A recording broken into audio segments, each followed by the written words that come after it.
Bonjour et bienvenue dans cette nouvelle vidéo de Draw My Economy. Aujourd'hui, on va voir les 6 nouvelles mesures anti-Covid qu'a pris le gouvernement et qui sont principalement des mesures anti-jeunes. Mais avant de commencer, j'aimerais répondre à la question que Roméo m'a posée dans les commentaires. Roméo Frigo, ce que t'as pris, me demande pourquoi le vaccin se conserve au froid. Eh bien, Roméo, je crois que c'est parce que l'ARN déneige. Toujours avant de commencer, eh bien, si vous n'êtes pas abonné, je vous suggère de le faire et de cliquer sur la cloche pour être prévenu lorsque je sors une nouvelle vidéo. Vous pouvez aussi aider la chaîne financièrement en cliquant sur le bouton Rejoindre qui est en dessous de la vidéo. Hier, le gouvernement a donc annoncé 6 nouvelles mesures anti-Covid, qui sont en réalité des mesures principalement anti-jeunes. Mais ce que vous ne savez pas, c'est pourquoi il a présenté ces 6 mesures. En fait, hier, lors de la réunion de défense du gouvernement, il y a une véritable question qui s'est posée. Pourquoi la 5e vague arrive-t-elle en France? Et cette question, c'est directement notre président qui l'a posée à Léni.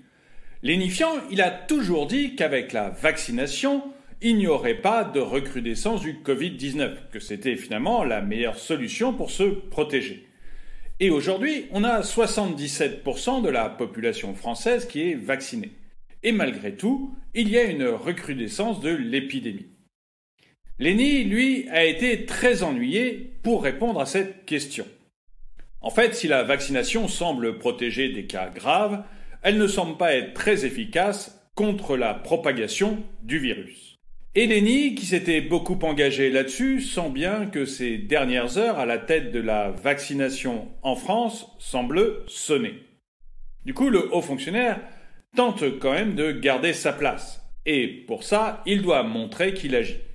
Tout d'abord, Léni n'aime pas beaucoup les boîtes de nuit, et pour 2 raisons principales. La première, c'est que la beauté intérieure, ça ne marche pas en boîte de nuit. Il n'a donc jamais eu de chance dans cet endroit. Et la seconde, c'est que Léni déteste son beau-frère, Samson. Samson, pas de musique et DJ en boîte de nuit. Il a d'ailleurs monté tous les échelons pour arriver à ce stade. Il avait commencé comme simple portier dans cette boîte de nuit. Une sorte d'ouvre-boîte, quoi. Et pour Léni, c'est donc une sorte de double vengeance. Et il a proposé au gouvernement de fermer les boîtes de nuit pendant 4 semaines.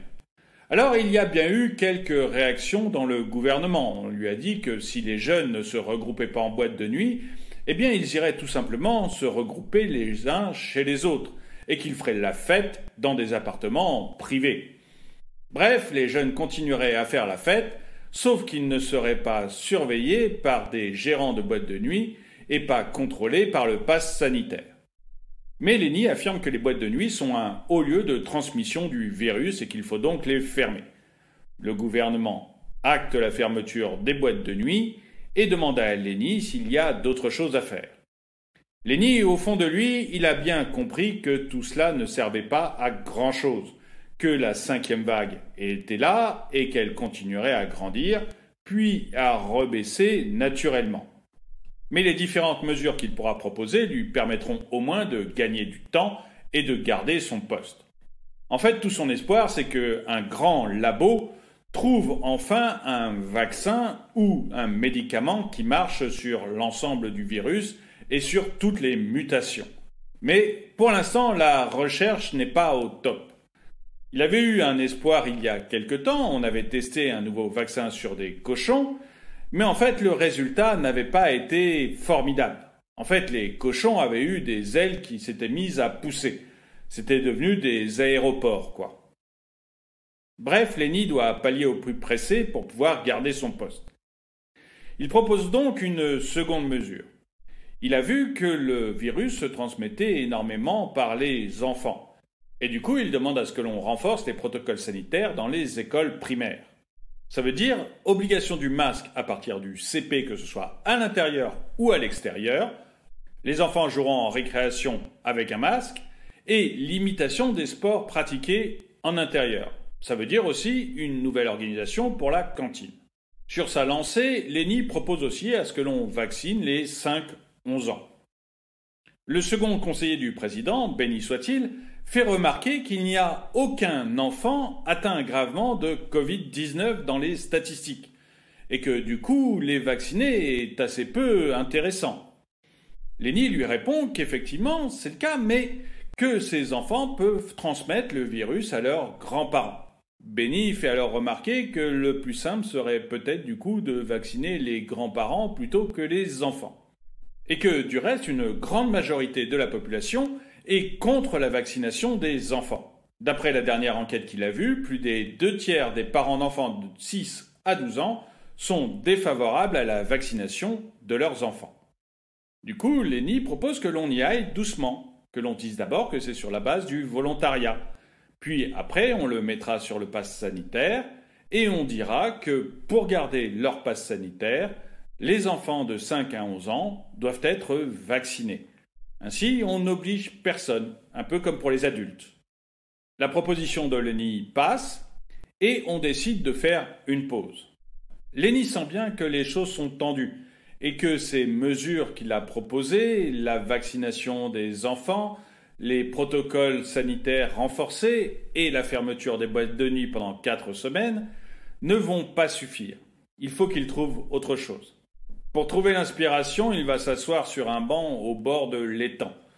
Il regarde 2 canards qui se battent, un conflit de canards. En fait, des solutions, il n'en a pas tant que ça, parce que globalement, il n'y a pas grand-chose à faire. La réunion reprend et ce que propose Lenny, c'est de diminuer les interactions sociales. Il faut conseiller aux Français de se voir moins. Il faut demander aux entreprises de supprimer les pots et puis les Noëls de fin d'année, et puis en même temps recommander le télétravail. Et si en plus on pouvait dire aux Français de se voir un petit peu moins en attendant Noël, eh bien ce serait un grand plus.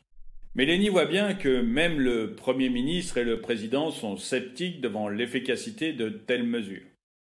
Il brandit donc sa dernière carte. Eh bien, on pourrait proposer que les personnes de plus de 65 ans puissent faire leur rappel sans rendez-vous, quel que soit le centre de vaccination. Alors, pour vous donner mon sentiment, moi, en voyant les mesures du gouvernement, j'ai eu l'impression de gens complètement désespérés. Visiblement, rien ne marche. On nous avait promis qu'avec le pass sanitaire et avec la vaccination, on n'aurait plus de problème avec le virus. On nous avait dit que la vaccination devait empêcher la propagation du virus. Et puis on voit bien que la 5e vague est là, malgré plus de 70% de la population vaccinée. Du coup, le gouvernement ne sait plus quoi faire. Il ferme les boîtes de nuit, comme si la fermeture de 1500 boîtes de nuit allait changer quoi que ce soit au Covid en France. Il prend des mesurettes pour le reste, histoire de montrer qu'il travaille, mais globalement, il ne peut rien faire. Et j'aimerais bien savoir ce que vous en pensez. Pensez-vous que ce genre de mesure qui a été annoncée va changer quoi que ce soit à l'épidémie de Covid-19 ? Ou est-ce que vous pensez, comme moi, que ce sont uniquement des mesures gadgets destinées à montrer que le gouvernement travaille, alors qu'en fait, le seul travail qu'il devrait faire est de travailler sur les hôpitaux pour augmenter leur capacité? Dites-le moi dans les commentaires. Et le dicton du jour. Ce n'est pas en jetant ses lunettes qu'on verra mieux. Merci d'avoir regardé cette vidéo, mettez-lui un pouce vers le haut, commentez-la, partagez-la. Merci à tous ceux qui ont rejoint la chaîne et je vous dis à très bientôt.